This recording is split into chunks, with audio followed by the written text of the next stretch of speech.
Bible స్టడీని ప్రారంభించుకుందాం. కూడి వచ్చిన వారందరూ కూడా లేచి నిలబడినట్లయితే ప్రార్థనతో బైబిల్ స్టడీని ప్రారంభించుకుందాం. పరిశుద్ధమైన దేవానైనా నీ కృప కలిగిన హస్తాలకు సంఘంగా మమ్మల్ని భద్రపరచుకుంటూ నీ ఆలయంలో మాకు ఇచ్చిన ఈ ప్రవేశాన్ని బట్టి ఏదైనా వాక్యాన్ని చదువుకొని ధ్యానించడానికి నీవు ఇచ్చిన సమయాన్ని బట్టి కృతజ్ఞతలు. బైబిల్ స్టడీ సమయాన్ని నీ చేతులకు సమర్పించుకుంటూ ఆది నుండి అంతము వరకు నీవే అధ్యక్షునిగా నుండి నడిపించమని, కూడి వచ్చిన వారిని, రానున్న వారిని, వినబోవు వారిని అందరినీ కూడా ఆశీర్వదించి దీవించమని యేసు నామమున ఈ ప్రార్థన వేడుకుంటున్నాము తండ్రి, ఆమేన్. ఒక పాట పాడుకుందాం. ఒక పల్లవి ఒక చరణము పాడుకుందాం. మరి సద్గుణ గారు, సరళ గారు వచ్చి పాడవలసిందిగా కోరుకుంటున్నాను.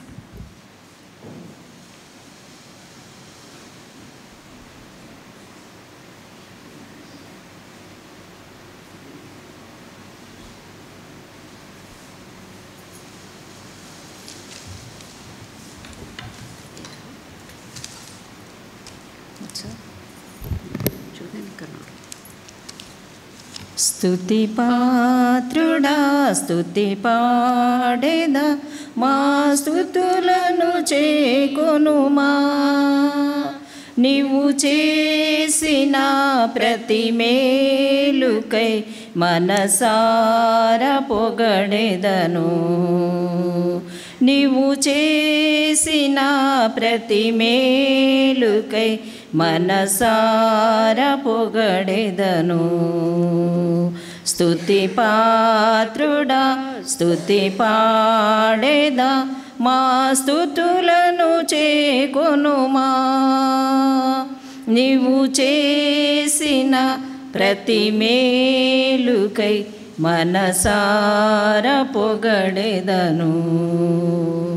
నీవు చేసిన ప్రతి మేలుకై మనసారా పొగడెదను. మా మార్గము, మా సత్యము, మా జీవము నీవే.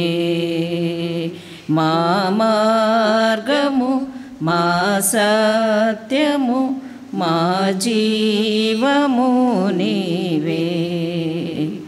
శక్తిమంతుడా నీకే స్తోత్రము, దినమెల్ల పాడెదను. శక్తిమంతుడా నీకే స్తోత్రము, దినమెల్ల పాడెదను. స్తుతి పాత్రుడా స్తుతి పాడేదా, మా స్తుతులను చేకొనుమా. నీవు చేసిన ప్రతి మేలుకై మనసారా పొగడెదను. నీవు చేసిన ప్రతి మేలుకై మనసారా పొగడెదను. Thank you Jesus.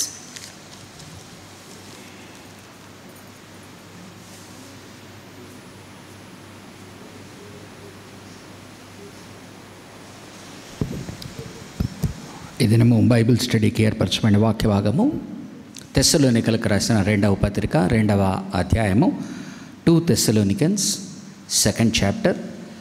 మన మధ్యనున్న మానస గారు వచ్చి చదివి వినిపించవలసిందిగా కోరుకుంటున్నాను. ఆ తర్వాత పోచే గారు ఒక ప్రార్థన చేస్తారు. 2 తెస్సలోనిక 2వ అధ్యాయం.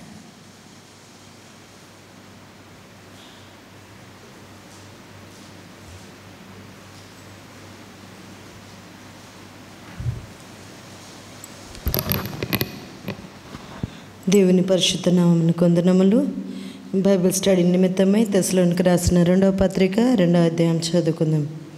సహోదరులారా, ప్రభువు దినం ఇప్పుడే వచ్చి ఉన్నట్లుగా ఆత్మ వలనైనను మాట వలనైనను మా యుద్ధ నుండి వచ్చినదని చెప్పిన పత్రిక వలనైనను ఎవడైనను చెప్పిన ఎడల మీరు త్వరపడి చంచల మనస్కులు కాకుండా వలననియు బెదరకుండా వలననియు మన ప్రభు అయిన యేసుక్రీస్తు రాకడను బట్టి మనము ఆయన ఎదుట కూడుకొనుటను బట్టి మిమ్మను వేడుకొనుచున్నాము. మొదట భ్రష్టత్వము సంభవించి నాశన పాత్రుడగు పాపపురుషుడు బయలుపడితేనే గాని ఆ దినము రాదు. ఏది దేవుడనబడినో, ఏది పూజింపబడినో దానినంతటిని ఎదిరించుచు దానికంతటికి పైగా వాడు తన్ను తానే హెచ్చించుకొనుచు తాను దేవునినని తన్ను కనపరుచుకొనుచు దేవుని ఆలయంలో కూర్చుండును గనక ఏ విధముగానైనను ఎవడునూ మిమ్మును మోసపరచనీయకుడి. నేను ఇంకను మీ యొద్ద ఉన్నప్పుడు ఈ సంగతులను మీతో చెప్పినది మీకు జ్ఞాపకము లేదా? కాగా వాడు తన సొంత కాలమందు బయలుపరచబడవలనని వానిని అడ్డగించినది ఏదో అది మీరెరుగుదురు. ధర్మ విరోధ సంబంధమైన మర్మము ఇప్పటికే క్రియ చేయుచున్నది, కానీ ఇది వరకు అడ్డగించుచున్నవాడు మధ్య నుండి తీసివేయబడి వరకే అడ్డగించును. అప్పుడు ఆ ధర్మ విరోధి బయలుపరచబడును. ప్రభు అయిన యేసు తన నోటి ఊపిరి చేత వానిని సంహరించి తన ఆగమన ప్రకాశము చేత నాశనము చేయను.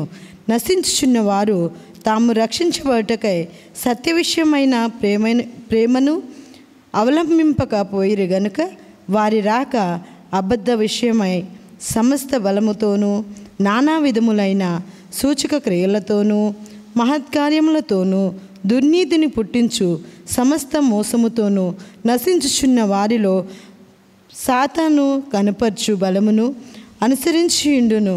ఇందుచేత సత్యమును నమ్మక దుర్నీతి యందు అభిలాష గల వారందరూ శిక్షావిధి పొందుటకై అబద్ధమును నమ్మునట్లు మోసము చేయు శక్తిని దేవుడు వారికి పంపుచున్నాడు. ప్రభు వలన ప్రేమింపబడిన సహోదరులారా, ఆత్మ మిమ్మును పరిశుద్ధపరచుట వలనను మీరు సత్యమును నమ్ముట వలనను రక్షణ పొందుటకు దేవుడు ఆది నుండి మిమ్మును ఏర్పరచుకొనెను గనుక మేము మిమ్మును బట్టి ఎల్లప్పుడూ దేవునికి కృతజ్ఞతాస్తుతులు చెల్లింప బద్దలమై ఉన్నాము. మీరు ఇలాగున రక్షింపబడి మన ప్రభు అయిన యేసుక్రీస్తు యొక్క మహిమను పొందవలనని ఆయన మా సువార్త వలన మిమ్మును పిలిచెను. కాబట్టి సహోదరులారా, నిలకడగా ఉండి మా నోటి మాటల వలనైనను మా పత్రిక వలనైనను మీకు బోధింపబడిన విధులను చేపట్టుడి. మన ప్రభు అయిన యేసుక్రీస్తును మనలను ప్రేమించి కృపచేత నిత్యమైన ఆదరణయు శుభ నిరీక్షణయు అనుగ్రహించిన మన తండ్రి అయిన దేవుడును మీ హృదయములను ఆదరించి ప్రతి సత్కార్యమందును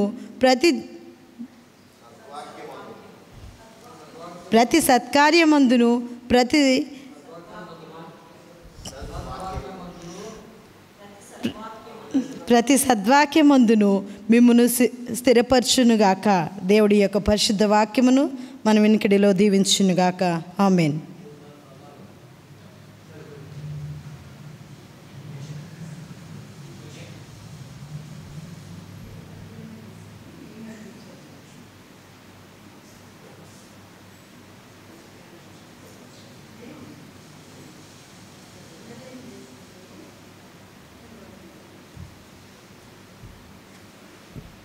ప్రార్థన చేసుకుందామని కళ్ళు మూసుకుంటే, దయగల పరిశుద్ధుడా నీ పాదాలకు స్తుతులు స్తోత్రం చెల్లిస్తున్నాం ప్రభా. నాయన గత మంగళవారం మొదలుకొని మరి ఈ మంగళవారం వరకు నాయన మమ్మల్ని సజీవ లెక్కించినందుకు నీ పాదాలకు స్తుతులు స్తోత్రం చెల్లిస్తున్నాం ప్రభా. మరి సంఘానికి వచ్చిన ప్రతి ఒక్క బిడ్డను కూడా ప్రతి కుటుంబాన్ని కూడా పేరు పేరుని దీవించి ఆశీర్వదించమని ప్రార్థిస్తుంది తండ్రి.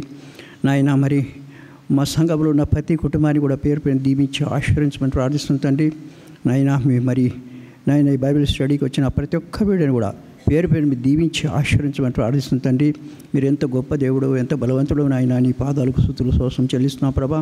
నాయన ఈ వారం అంతా మంగళవారం 10 మంగళవారం మొదలుకొని ఇప్పటి వరకు నాయన మమ్మల్ని సజీవ లెక్కించి మరి ఎన్ని ఆటంకాలు ఎన్ని ఇరుకులు వచ్చినా అన్నీ తప్పించే దేవుడు మీరే. ఎందుకు నీ పాదాలకు స్తుతులు స్తోత్రం చెల్లిస్తున్నాం ప్రభా. నాయన మరి లక్ష్మీ కుమారి కుమార్తె మానసకు నాయన అనారోగ్యం చాలా బాధగా అనారోగ్యం ఉంది ప్రభా. నీ అమూల్యమైన రక్తం తాకి ముట్టి స్వస్థపరిచే దేవుడు మీరే. ఎందుకు నీ పాదాలకు స్తుతులు స్తోత్రం నాయన. ఆ బిడ్డ ఎన్నో రోజుల సంతి నాయన ఎంతో బాధపడుతుంది తండ్రి. నాయన ఆయనకు మంచి ఆరోగ్యం, మంచి బలం మీ దయచేయమని మీ పాదాలకు స్తుతులు స్తోత్రం చెల్లిస్తున్నాం ప్రభా. మరి లక్ష్మీ కుమార్ని మానస ఆ బిడ్డను కూడా, ఆమెను కూడా దీవించి, ఇద్దరిని కూడా తల్లి కూతురు ఇద్దరు దీవించి ఆశీర్వదించమని మీ పాదాలకు స్తుతులు స్తోత్రం చెల్లిస్తున్నాం ప్రభా. నాయన మానసను మీరు ముట్టి స్వస్థపరచమని మీ పాదాలకు స్తుతులు స్తోత్రం చెల్లిస్తున్నాం ప్రభా. నాయన మరి తెస్సలోనిక 2వ అధ్యాయం నాయన ఇంతవరకు చదవబడిన వాక్యాన్ని మీరు జ్ఞాపకం చేసుకుంటండి నీ సన్నిధానంలో నాయన. మరి మీరు పాస్టర్ గారి ద్వారా ఆ వాక్యాన్ని మాకు బయలుపరచమని మీ పాదాలకు స్తుతులు స్తోత్రం చెల్లిస్తున్నాం ప్రభా. అందులో మరి మర్మములు మాకు దయచేయమని మీ పాదాలకు స్తుతులు స్తోత్రం చెల్లిస్తున్నాం ప్రభా. మరి పాస్టర్ గారి కుటుంబాన్ని మీరు అత్యధిక దీవించి ఆశ్రయించము, ఆయన చేస్తున్న పరిచర్యను మీరు దీవించి ఆశ్రయించమని ప్రార్థిస్తుందండి. మీ కృప, మీ కనికరం ఇక్కడ ఉన్న ప్రతి ఒక్క బిడ్డను కూడా పేరు పేరు దీవించి ఆశ్రయించమని మీ పాదాలకు స్తుతులు స్తోత్రం చెల్లిస్తూ నాయన మీ కృప, మీ కనికరం దయచేయమని యేసు దివ్యనామమున మిక్కిలి బతిమాలు వేడుకుంటున్నాం తండ్రి. ఆమేన్.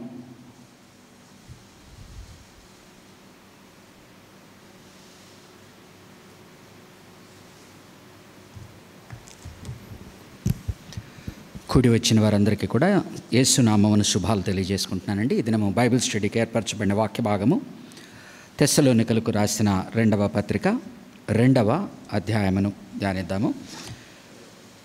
మరి దీనిలో ముఖ్యాంశము ఏంటి అంటే, ఇక తెస్సలోనిక పత్రికల్లో మొట్టమొదటి తెస్సలోనిక పత్రిక కానీ 2 తెస్సలోనికలు కానీ ముఖ్యాంశము ప్రభువారి 2వ రాకడను గురించి ఉన్న కొన్ని అనుమానాల్ని ఆయన నివృత్తి చేస్తున్నట్టుగా మనం చూస్తాం. మొట్టమొదటి తెస్సలోనిక పత్రికలో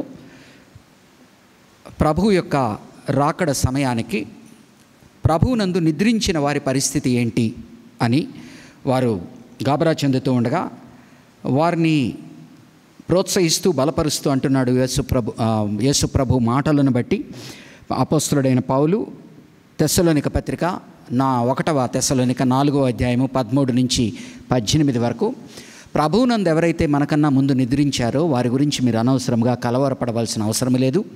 వారు మనకన్నా మంచి స్థితిలోనే ఉన్నారు. ఎందుకనగా ప్రభువు 2వ రాకడలో దిగి వచ్చు సమయంలో ఆయన తనతో కూడా వారిని వెంటబెట్టుకుని వచ్చును. వారికి ఆ యొక్క రిసరెక్షన్ మహిమగల శరీరాలు దయచేస్తాడు. మనకు ఎవరైతే బ్రతికి ఉన్నామో ఆ సమయానికి వారు ఆ తర్వాత మహిమ పొందుతారు, మహిమ శరీరాలు కలుగుతాయని చెప్పి ఆదరణ కలిగిస్తున్నాడు. అనగా వారు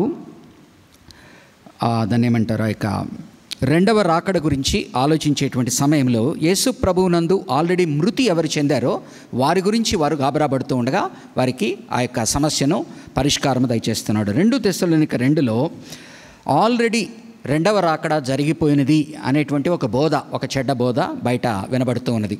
కాబట్టి దానికి సమాధానం ఇస్తూ అపోస్తలుడైన పౌలు 2వ రాకడ సంభవించాలన్నా మనమందరము కూడా ప్రభు యందు సమకూర్చబడాలన్నా ఆ ప్రభు దినము అనేది ఏదైతే ఉన్నదో గమనించండి. 2వ ఆగమనము ప్రభు వచ్చుట, ఆ తర్వాత ప్రభు దినము అనగా ఏదైతే ఆయన అందరికీ తీర్పు తీరుస్తాడు, ఆ తర్వాత మనమందరము ఆయనతో కూర్చోబడుట, ఈ 3 జరగడానికి ముందర కొన్ని సూచనలు జరగవలసి ఉన్నది. ఆ సూచనలో ప్రధానమైనది ఏంటంటే, ఎవరైతే ఆ యొక్క ధర్మ విరోధ పురుషుడు ఉంటాడో, నాశన పుత్రుడు ఉంటాడు, పాపపుత్రుడు ఉంటాడు, వాడు మొట్టమొదటగా బయలుపరచబడవలసి ఉన్నది. వాడు బయలుపరచబడేటువంటి సమయంలో అతని కొన్ని గుణగణాలు బయటపడతాయి. అతని బయటపడిన తరువాతనే ఈ 2వ రాకడ జరుగుతుంది. కాబట్టి ఇంతవరకు అది జరగలేదు గనక 2వ రాకడ ఆసన్నము కాలేదు అని ప్రూవ్ చేస్తూ మాట్లాడుతున్నాడు. చూడండి 2వ అధ్యాయము తెస్సలోనికలకు రాసిన 2వ పత్రిక 2వ అధ్యాయం.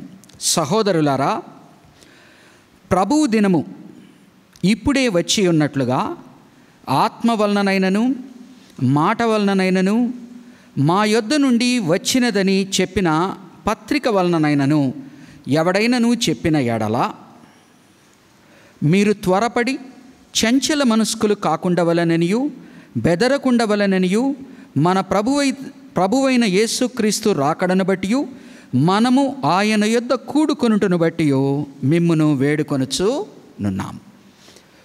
వారు కలవరపడుతూ ఉన్నారు. ఆల్రెడీ ప్రభువు దినము వచ్చేసింది, ఆల్రెడీ ప్రభు వారి 2వ రాకడ జరిగిపోయినది, కానీ ఇంకా మనము కూర్చోబడలేదే, ఎత్తబడలేదే అనేటువంటి ప్రశ్న వారు లేవనెత్తుతూ ఉన్నారు. లేవనెత్తినప్పుడు ఆయన అంటున్నాడు, మీరు చంచల మనస్కులై బెదరకండి అంటున్నాడు. అనగా మీరు ఆ మాట ఈ మాట విని ఎవరో చెప్పినా దేవుని వాక్యానుసారముగా ఇలా అని ఆనాడు రకరకాల వ్యక్తులు వాక్యాన్ని బోధించేటువంటి వారు, ఆ తర్వాత రకరకాల వ్యక్తులు ఆత్మ ద్వారా ప్రవచనాలు చెప్తున్నామని చెప్పేవారు. ఆ తరువాత వీరికి పత్రికలు వచ్చేవి. ఆ పత్రికలలో కొంతమంది అపోస్తలుడైన పౌలు రాశాడు అని చెప్పి అతని సంతకంతో పంపించేవి ఉన్నాయన్నమాట. కాబట్టి ఈ మూడుటిని ఆయన ఖండిస్తున్నాడు. ఎవరైనా మీకు దేవుని వాక్యం ఇలాగని చెప్తూ ఉందని మాట ద్వారా మీకు ఎవరైనా చెప్పినా, అలాగనే ఆత్మ ద్వారా ఏమంటున్నాడు, ప్రవచనం మీరు ప్రభు అయిన యేసు చెప్పిన యొద్ద నుండి మాట వలన ఆత్మ వలననైనను ప్రవచనము ఆత్మ వలన సాధ్యమవుతుంది. అంటే వారు ఒక రకమైన ఆ యొక్క ట్రాన్స్లోకి వెళ్ళి దేవుడు నాతో ఇది బయలుపరుస్తున్నాడు అని చెప్పడము ఆత్మ వలన అయ్యేది. పరిశుద్ధ గ్రంథములో ఆయన కొరింథీయులకు రాసిన పత్రికలో చెప్తున్నాడు, ప్రవచనము ఉన్నది. ప్రవచనం అనేది తెస్సలోనిక పత్రికలో చెప్తున్నాడు, ప్రతి ప్రవచనాన్ని ఎట్లా పడితే అట్లా నమ్మకండి, ప్రతిదాన్ని ఆచి తూచి తీసుకోండి. ప్రవచనాన్ని కంప్లీట్గా కొట్టిపారేయకండి. ప్రవచనం వచ్చినప్పుడు ఆచి తూచి అది సరి అయినదా కాదా అని ఆత్మ సహాయంతో తెలుసుకోనండి. ఆ తర్వాత మాట వలన ఎవరైనా వచ్చి దేవుని వాక్యం లాగానే చెప్తుంది అని ఆనాటి బోధకులు ఆ యొక్క ఐటినరెంట్ ప్రీచర్స్, అంటే ఇటు అటు తిరుగుతూ సంఘాల మధ్యన వాక్యం చెప్తూ ఉండేవారు, బయలుదేరారు. వారితో మాట్లాడుతున్నాడు, వారు మాట ద్వారా గనక ఆల్రెడీ వచ్చేసిందని చెప్పినా మీరు కంగారు పడకండి, మీరు చంచల మనస్కులై బెదరకండి.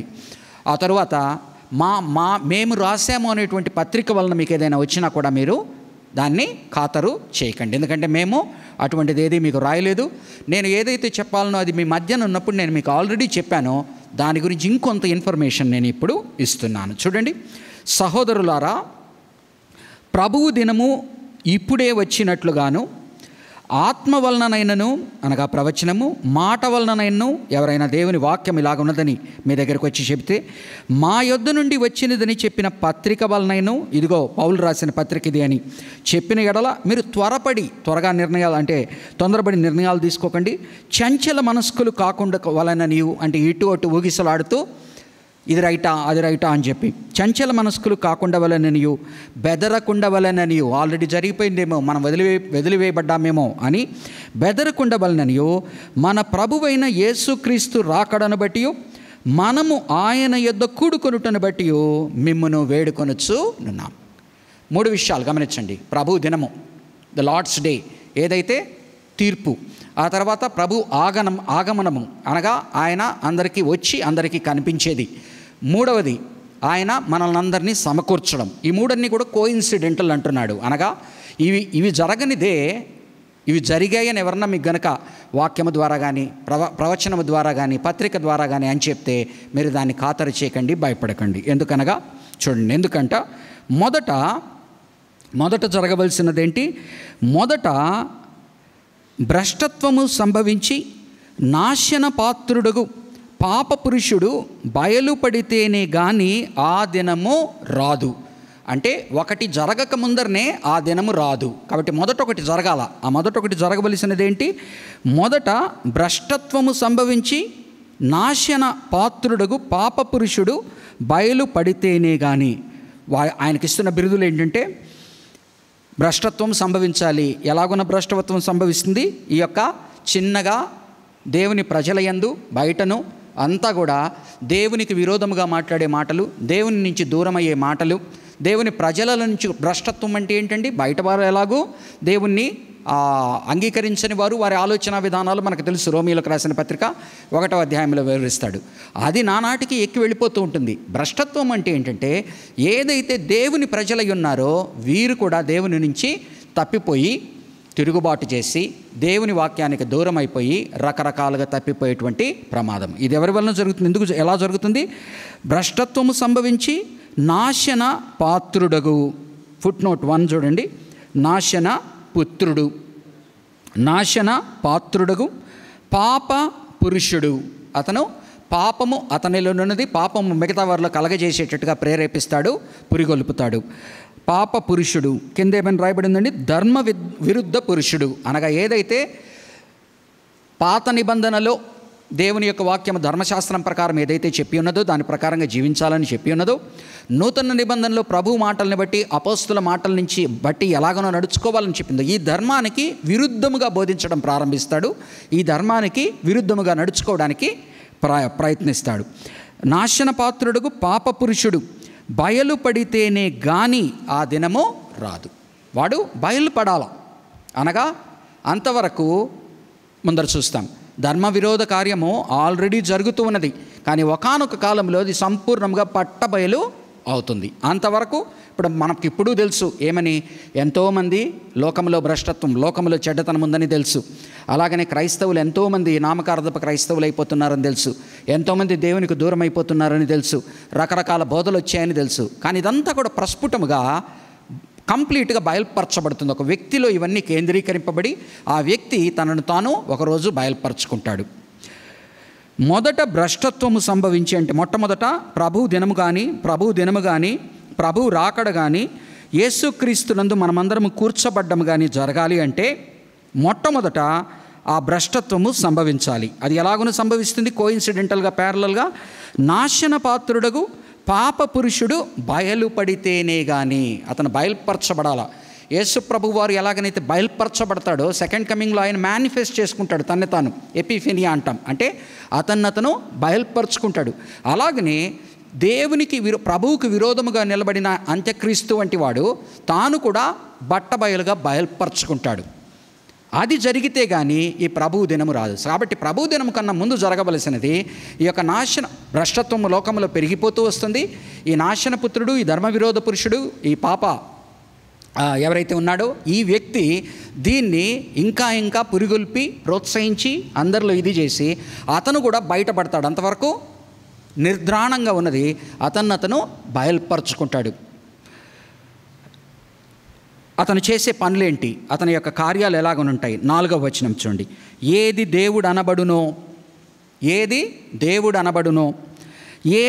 పూజింపబడునో. రెండవది, ఏది దేవుడు అనబడునో, ఏది పూజింపబడునో దానినంతటిని ఎదిరించుచు, వాటిని అంటే దైవికమైనది అని చెప్పబడుతున్న దాన్ని ఎదిరిస్తాడు. దానికంతటికి పైగా రెండోది ఏం చేస్తాడు, వీటికన్నా నేను పైనున్నానని దానికంతటికి పైగా వాడు తన్ను తానే హెచ్చించుకుంటాడు. అనగా దేవుడు అనబడుతున్న దాని అంతటిని కూడా తగ్గించాలని చూస్తాడు, తాను హెచ్చించుకుంటూ ఉంటాడు. హెచ్చించుకొనుచు ఆఖరికి ఏం చేస్తా అంటే తాను దేవుడనని తన్ను కనపరుచుకొనొచ్చు, తానే దేవుడు అన్నట్లుగా బిహేవ్ చేస్తాడు.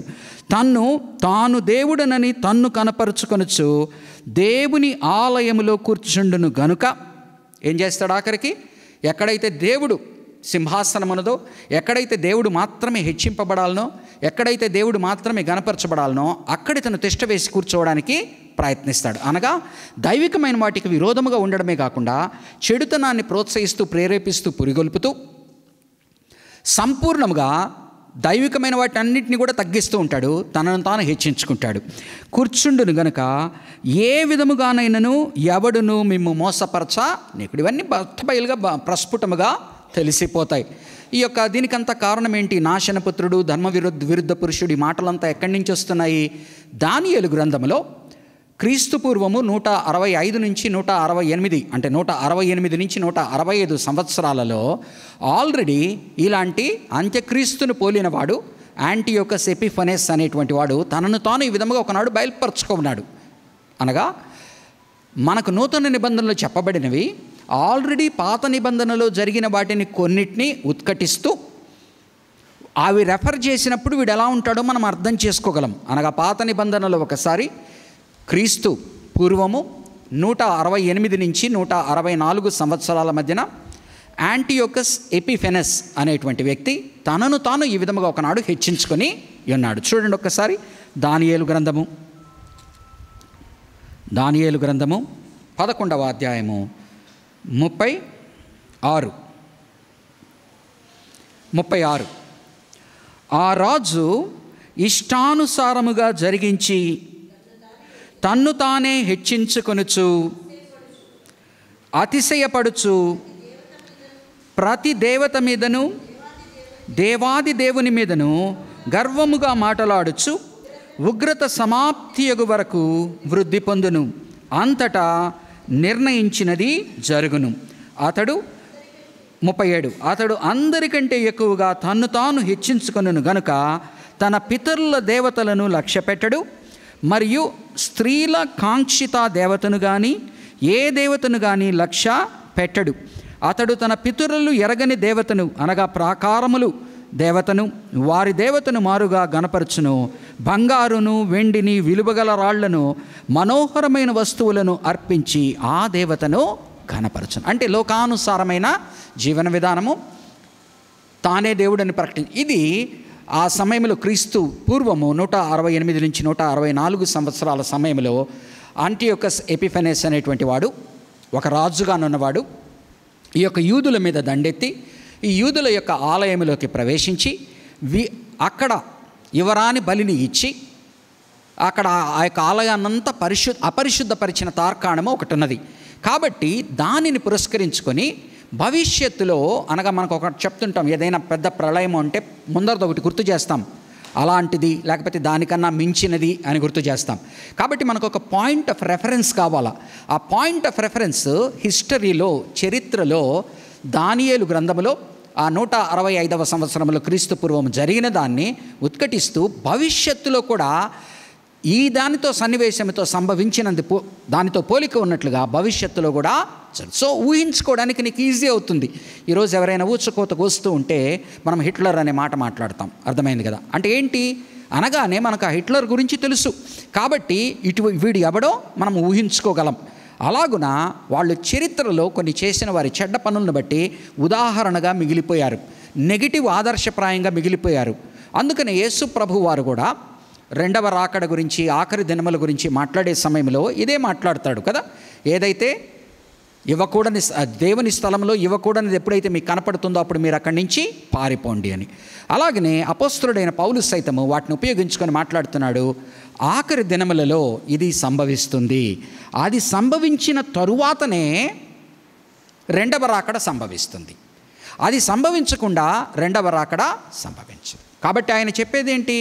ఆయన ఆర్భాటముతోనూ భూరశబ్దముతోనూ పెద్ద అరుపుతోనూ దేవదూతలతో మహిమతోనూ ఆయన వస్తానని చెప్తున్నాడు. అట్ ద సేమ్ టైం దొంగలాగా వస్తానని అంటున్నాడు. సో ఆయన వచ్చే సమయానికన్నా ముందు ఇవి సూచనలు మనకు తెలిసిపోతాయి, ఇది జరగాల. ఈ సూచన జరగనిదే నీవు రెండవ రాకడ జరిగిపోయిందని నీవు భయపడవలసిన అవసరము లేదు. కాబట్టి ఒకసారి మత్తయి సువార్తలో కూడా చూద్దాం. మత్తయి సువార్తలో 24వ అధ్యాయము 15వ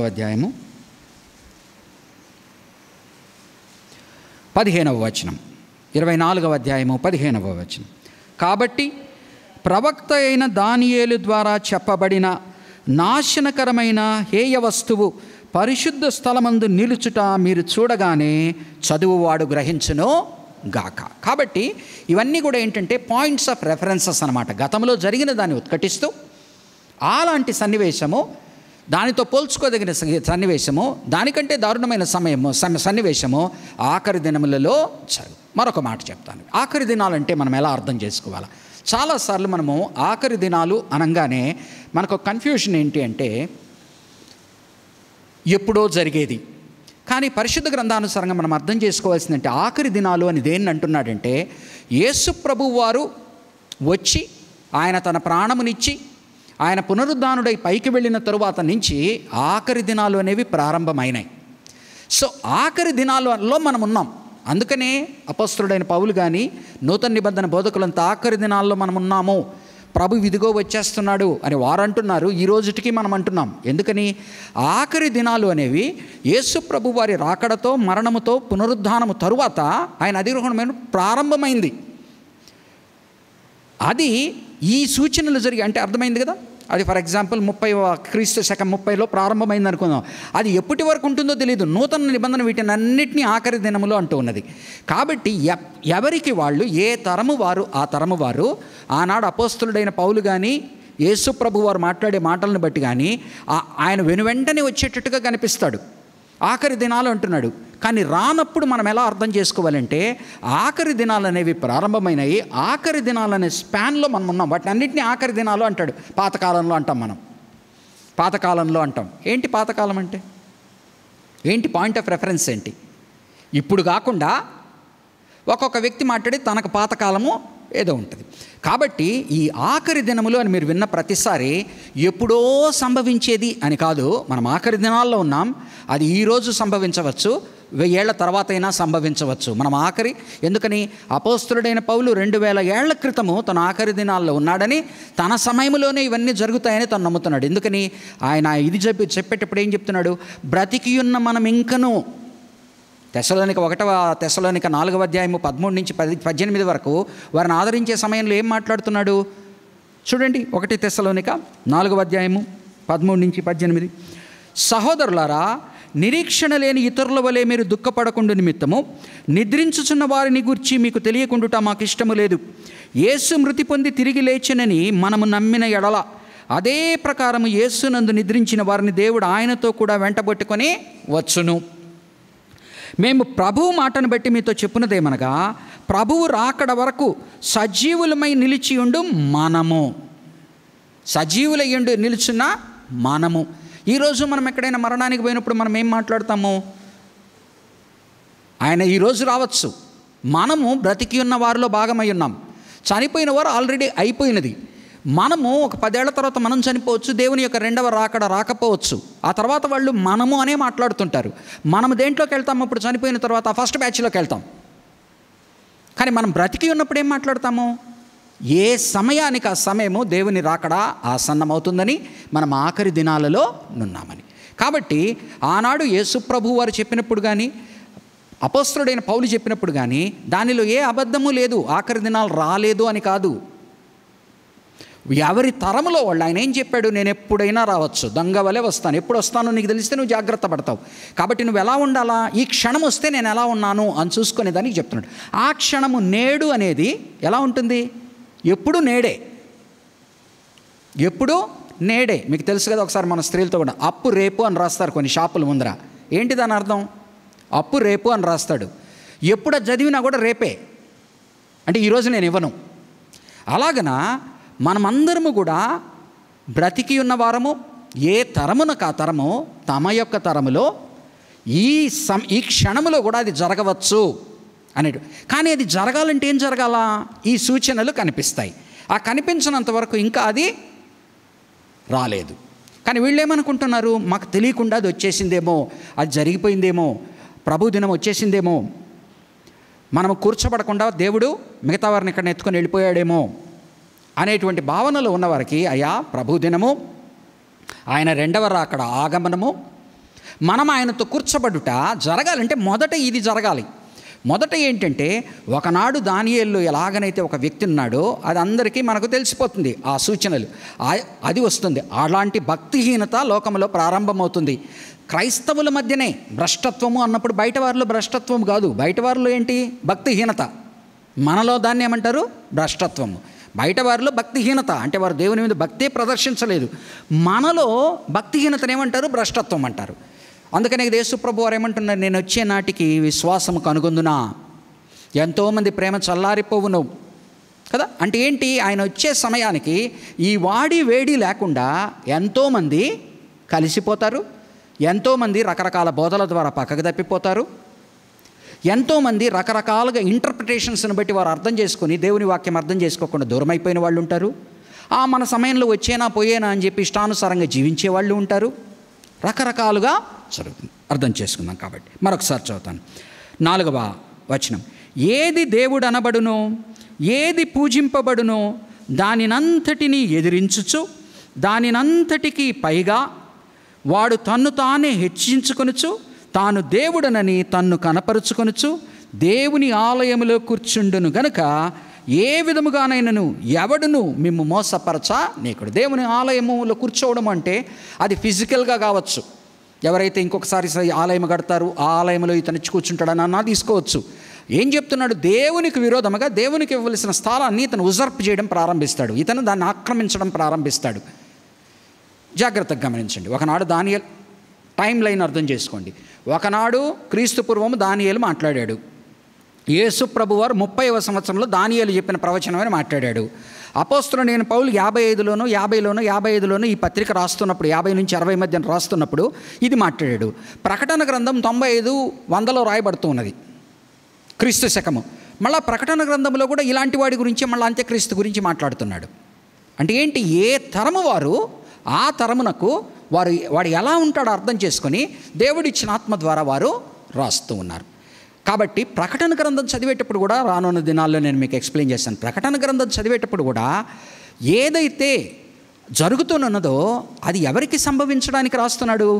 100వ సంవత్సరంలో ఎవరైతే శోధన గుండా వెళ్తున్నారో, ఎవరైతే శ్రమ గుండా వెళ్తున్నారో, హతసాక్షులు అవుతున్నారో వారిని బలపరచడానికి రాస్తున్నాడు. కాబట్టి అది ఎవరికి వర్తిస్తుంది? వారికి వర్తిస్తుంది, ఈరోజు మనకు వర్తిస్తుంది. అంతేగాని సంఘానికి మొట్టమొదటి 3 అధ్యాయాల్లో సంఘానికి చెప్పబడింది అయిపోయింది, ఇంకా ఆ తర్వాతంతా కూడా మనకు సంబంధించింది కాదు అనుకుంటే ఇంకా ప్రకటన గ్రంథం అంతా తీసి మడిచిపెట్టి లోపల పెట్టుకోవచ్చు. ఏ విధంగానూ మనకు ఉపయోగపడదు. ఆనాటి వారికి ఎందుకు ఉపయోగపడతా ఉన్నది? ఆనాటి వారు ఆ యొక్క ఎంపరర్ కల్ట్ ద్వారా ఏదైతే చక్రవర్తిని ప్రభు అని పూజించాలి ఆ ప్రసాదాల దినాలనో, ఆ తర్వాత అందరూ కలిసిపోయి నువ్వు కనుక కలవకపోతే నీ ఉద్యోగాలు సద్యోగాలు పోగొట్టుకునే పరిస్థితిలో ఉన్నావో, ఎప్పుడైతే నేను దేవుని కొరకు నిలబడతాను అంటే నీ ఉద్యోగాలు పోయి నేను కోర్టుకు లాగుతున్నారో, నిన్ను ఆ యొక్క చెరసాల్లో పెడుతున్నారు. హెబ్రీ పత్రికలో ఏం మాట్లాడుతున్నాడు?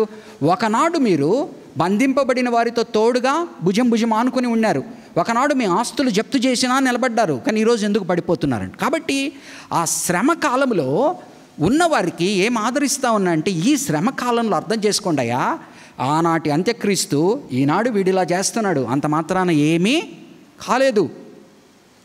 మనము దేవుని కొరకు నిలబడాలి, హతసాక్షులమైన పర్వాలేదు, దేవుని కొరకు నిలబడాలి అనే దృక్పథంతో ప్రకటన గ్రంథం అంతా మాట్లాడుతున్నాడు. మనం ప్రకటన గ్రంథాన్ని ఎప్పుడైతే ఆ 3 అధ్యాయాలకి సంఘాన్ని పరిమితం చేసి నెక్స్ట్ 4వ అధ్యాయం నుంచి దాన్ని పక్కకు తీసామంటే ఇంకా క్రైస్తవునికి ఉపయోగపడేదానికి ఏమీ లేదు దాంట్లో. కాబట్టి అది ఆనాటి వారు సంఘము ఇంకా లోకంలో ఉన్నది, 100వ సంవత్సరంలో వారితో మాట్లాడుతున్నాడు. ఈరోజు మనకు కూడా సంఘం ఇంకా లోకంలో ఉన్నది, మనతో మాట్లాడుతున్నాడు అని తీసుకున్నప్పుడే ప్రకటన గ్రంథము మనకు అర్ధ సహితం అవుతుంది. అంటే అర్థం ఇస్తుంది మనకు, లేకపోతే అర్ధరహితం అయిపోతుంది దాన్ని అర్థం చేసుకోవడం. దీన్ని అర్థం చేసుకోకుండా రకరకాలుగా ఇంటర్ప్రిట్ చేసినందువల్ల రకరకాలుగా పక్కదారి పడుతూ ఉంటాం. అది రానున్న దినాల్లో చూద్దాం. 5వ వచనం, నేనింకను మీ యొద్ద ఉన్నప్పుడు ఈ సంగతులను మీతో చెప్పినది మీకు జ్ఞాపకము లేదా? ఏమంటున్నాడంటే ఈ సంగతులను ఇప్పుడు చూడండి, మనకి ఈరోజు ఆయన ఆ రోజు వాళ్ళతో ఏం మాట్లాడాడో, ఈరోజు ఎందుకు రాస్తున్నాడో మనకు అర్థం కాదు. ఎందుకని పౌలు లెటర్స్ అంతా ప్రాబ్లం ఏంటి? One side phone conversation. నేను నా భార్య ఫోన్లో మాట్లాడుతూ ఉంది, నేను పక్కన కూర్చో ఉన్నాను, తిను మాట్లాడేది మాత్రమే నాకు వినపడతా ఉంటుంది. అటు పక్క నుంచి ఏం మాట్లాడితే తిను స్పందిస్తూ ఉన్నదో కొంతవరకు ఊహించగలను, ఎవరు మాట్లాడుతున్నారు, ఏ సబ్జెక్ట్ గురించి మాట్లాడుతుంటే తినేం మాట్లాడుతుందని. సో పౌలు పత్రికలంతా కూడా ఏంటంటే one side conversation, telephone conversation.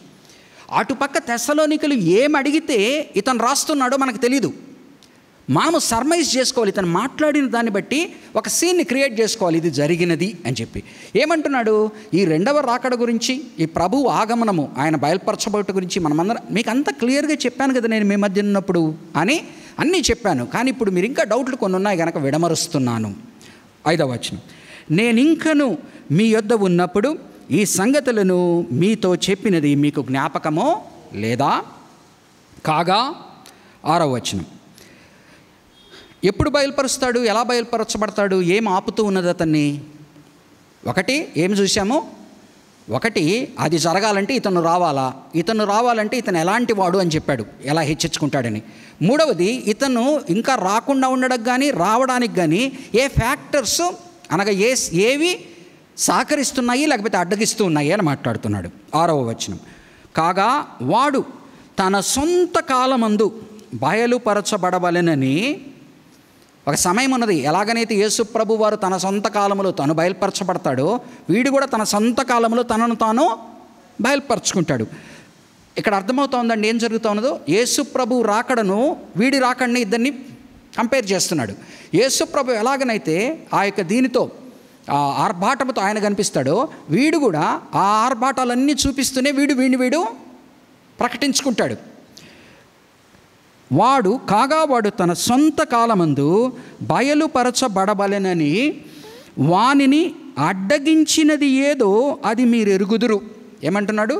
వానిని ఒక శక్తి అడ్డగిస్తూ ఉన్నది. న్యూట్రల్ జెండర్లో మాట్లాడతాడు. అర్థమైందా? ఆమె అతను వేరే వాటి గురించి, వస్తువుల గురించి కానీ లేకపోతే ఏదైనా వీటి గురించి న్యూట్రల్ జెండర్ అంటాం మీకు తెలుగులో, ఇంగ్లీష్లో న్యూట్రల్ జెండర్. అర్థమవుతుంది కదా? ఇక్కడ ఏమంటున్నాడు? అడ్డగించే శక్తి ఒకటి ఉన్నది. వానిని అడ్డగించున్నది ఏదో అది మీరు ఎరుగుదురు, వారు ఎరుగుదురు. ఈరోజు మనమేంటి దాని మీద ఇంటర్ప్రిటేషన్లు ఇచ్చుకోవాలి, ఇది అయ్యి ఉండొచ్చు, ఇది అయ్యి ఉండొచ్చు, ఇది అయ్యి ఉండొచ్చు. వారికి క్లియర్గా తెలుసు.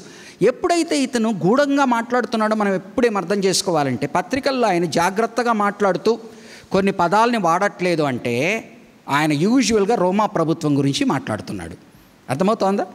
ఈరోజు నేను మాట్లాడుతున్నాను, మీకు నాకు తెలుసు ఒక విషయం గురించి, కానీ ఆ పేరు మాత్రం నేను ఉచ్చరించను.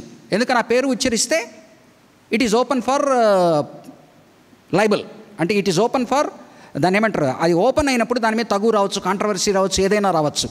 అందులో నువ్వు ఒక అధికారంలో ఉన్నప్పుడు దాని గురించి నువ్వు ఓపెన్గా మాట్లాడకూడదు. అర్థమైంది కదా? ఈరోజు ఎలాగనైతే మనకు అధికారంలో ఉన్న ప్రభుత్వము ఎలాగున్నా మనం ఇండైరెక్ట్గా మాట్లాడతామే, కానీ డైరెక్ట్గా మాట్లాడినప్పుడు ఈరోజున్న ఆర్టిఫిషియల్ ఇంటెలిజెన్స్ కానీ మన వర్డ్స్ని అన్ని పికప్ చేసి మన వాట్సాప్ని కానీ మన ట్విట్టర్ని కానీ వాట్ ఎవర్ ఇట్ ఈస్, మనం వీఆర్ లైబుల్ టు యాక్షన్. కాబట్టి మనం చాలా జాగ్రత్తగా మాట్లాడతాం. అలాగనే ఆయన ఎప్పుడైతే గూఢముగా మాట్లాడుతున్నాడో, సైన్ లాంగ్వేజ్లో మాట్లాడుతున్నాడో, జాగ్రత్తగా మాట్లాడుతున్నాడో, ఆ సమయం అంతా కూడా ఏంటంటే ఎంతో కొంత ఆయన ఎవరి పేర్లు అయితే ఉచ్చరించకూడదో, ఏదైతే మాట్లాడకూడదో దాన్ని జాగ్రత్త పడుతున్నాడు. కానీ ఆయన ఓపెన్గా వాళ్ళిద్దరు వాళ్ళ సంఘంతో కూర్చోన్నప్పుడు అవన్నీ ఎక్స్ప్లెయిన్ చేసి ఉన్నాడు. ఇప్పుడు డైరెక్ట్గా అతను వాళ్ళ పేర్లు ఉచ్చరించడం కానీ ఆ శక్తి ఏంటని చెప్పడం కానీ ఆయన చేయడు. I think you have understood. తన సొంత కాలమందు బయలుపరచబడవలెనని వానిని అడ్డగించున్నది ఏదో అది మీరు ఎరుగుదురు. 7వ వచనం, ధర్మ విరోధ సంబంధమైన మర్మము ఇప్పటికే క్రియ చేయుచున్నది. ధర్మ విరోధమైన మర్మము, ధర్మానుసారమైన మర్మం ఏంటి? యేసు ప్రభు యొక్క సువార్త, యేసు ప్రభు గురించి చెప్పేది మర్మము అంటాడు. ఇక్కడేమంటున్నాడు? వీడికి కూడా ఒక మర్మం ఉన్నది, ధర్మ విరోధమైన మర్మం. అర్థమైంది కదా? మిస్టరీ అనే వర్డ్ వాడతాడు పాల్ యూజెస్. ఏంటి మిస్టరీ? యేసు ప్రభు గురించి, యేసు ప్రభు సువార్త గురించి, యేసు ప్రభు ఏ విధంగా అన్యులకు సైతం ఈ యొక్క రక్షణ ఇచ్చాడు, ఇదంతా మర్మం. ఈ ధర్మ విరోధ పురుషుడు కూడా ఒక మర్మం ఉన్నది. ఆ మర్మం ఏంటంటే దేవునికి అగెన్స్ట్గా నడుచుకునేటువంటి ఆలోచన విధానం. కాబట్టి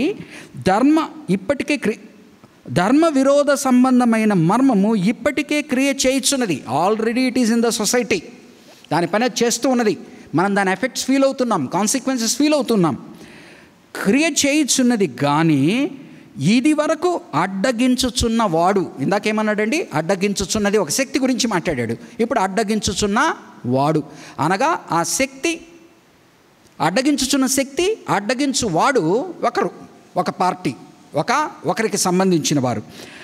అడ్డగించువాడు మధ్య నుండి తీసివేయబడు వరకే అడ్డగించును.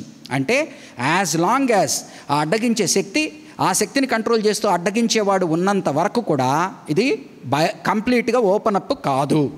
కానీ అందరికీ తెలుస్తూ ఉంటుంది ధర్మ విరోధ కార్యము జరుగుతున్నదని, భ్రష్టత్వానికి దారితీస్తుందని, ఎక్కువ మంది దేవుని నుంచి దూరం అయిపోతున్నారని, లోకము రకరకాలుగా చెడు వైపున వెళ్ళిపోతుందని అన్నీ తెలుసు. కానీ ఏదో శక్తి దీన్ని అడ్డగిస్తూ ఉన్నది. ఆ శక్తిని కంట్రోల్ చేసేవాడు అడ్డగించే వాడు. సో దీనికి రకరకాల ఆలోచన విధానాలు ఉన్నాయి. మనకు ఇప్పుడు వాళ్ళకి తెలుసు అంటున్నాడు, మనం దాన్ని ఈరోజు ఊహాగానాలు చేయలేం. ఒకటేంటి అంటే మేజర్గా చాలామంది ఆలోచించేది, ఆనాడు రోమా ప్రభుత్వము అనేది ప్యాక్స్ రొమానా అంటాం. అంటే రోమా ప్రభుత్వం కింద ఒక టైప్ ఆఫ్ ఆర్డర్ ఉండింది, లా అండ్ ఆర్డర్ ఉండింది. దానివలన అపోస్తలుడైన పౌలు కూడా ఎంతో కొంత సువార్త చేయగలిగాడు. అంటే అతనికి ఏదైనా కష్టం వచ్చినప్పుడు రోమా ప్రభుత్వానికి చెప్పుకునేవాడు. అక్కడున్న కౌన్సిలర్స్ కానీ, అక్కడున్న గవర్నర్స్ కానీ వీళ్ళ మీదకి శిక్ష రాకుండా వాళ్ళని, పౌలుని తప్పిస్తూ ఉండేవాళ్ళు. కాబట్టి ఆ రోమా ప్రభుత్వం ఎవరి చేతుల్లో ఉన్నది? ఆయా సమయాల్లో రోమా చక్రవర్తుల చేతుల్లో ఉన్నది. కాబట్టి కొంతమంది అభిప్రాయం ఏంటంటే, ఆ అడ్డగించుచున్న శక్తి రోమా ప్రభుత్వము ఏదైతే ప్యాక్స్ రొమానా అంటాం, అంటే పీస్ ఆఫ్ రొమానా, రోమన్ సామ్రాజ్యంలో ఏదైతే ఒక ఆర్డర్ ప్రకారంగా నడుచుకునేటట్టు చేస్తూ ఉన్నదో అది నిలిచి ఉన్నది. దాన్ని కంట్రోల్ చేస్తున్నవాడు ఎంపరర్. కాబట్టి ఒకానొక సమయంలో ఆ శక్తి కానీ, ఆ గవర్నమెంట్ కానీ వీక్ అయిపోతుంది, వీళ్ళు బయటకు వస్తారు. అది రోమన్ ప్రభుత్వానికనే కాదు, మనం ఈరోజు బయట బ్రతికి ఉన్నాము అంటే ఒక ఆర్డరు, ఒక గవర్నమెంట్ ఉన్నది కనుక మనం తిరగలుగుతున్నాం. లేకపోతే గుండా రాజ్యం అయిపోతుంది, మాఫియా రాజ్యం అయిపోతుంది. ఈరోజు మనం కొన్ని మూవీస్లో కానీ, లేకపోతే బీహార్లో పరిస్థితులు కానీ, కొన్ని చోట్ల పరిస్థితులు చూస్తే మనకు భయం వేస్తుంది. అక్కడ అంటే ఇలాగను కూడా ఉంటుందా అని చెప్పి. ఇక్కడ మనం ప్రశాంతంగా ఉన్న వారికి మనకు అది అర్థం కావట్లేదు. అర్థం కావట్లేదు. కాబట్టి అతి దారుణమైన శక్తులు ఉన్నప్పటికీ దాన్ని ఏదో కంట్రోల్ చేస్తామన్నది ఆర్డరు.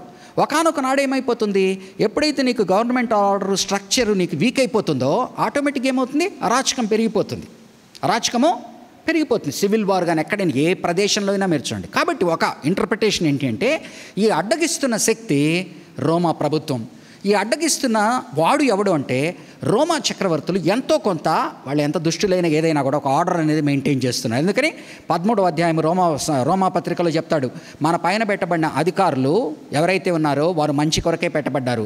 మన మంచి మార్గంలో నడుచుకుంటే వారు మనకి శత్రువులు కారు, వారు మనకు మంచి. కానీ మనము విరోధముగా కనుక ప్రవర్తిస్తే మనకు కర్ర బడిత పూజ అవుతుంది. ఇటువంటి మాటలు చెప్తాడు.